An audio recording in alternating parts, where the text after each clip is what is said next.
আসসালামু আলাইকুম এভরিওয়ান, মিতু রান্নাঘরে আপনাদের সবাইকে স্বাগতম। আশা করি আপনারা সবাই ভালো আছেন।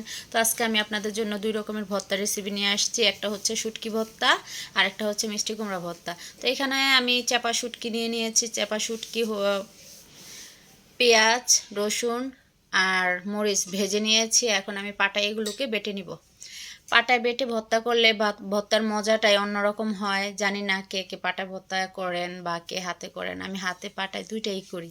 তো প্রথমে আমি মরিচগুলো লবণ দিয়ে ভালো করে মিক্স করে নিয়েছি। এখন পেঁয়াজ, রসুন, শুটকি এগুলো সুন্দর করে বেটে নিয়েছি। এই তো আমার প্রায় ভর্তা করাটা শেষ। আমি এগুলোকে মিক্স করে লবণটা চেক করে উঠিয়ে নিলাম।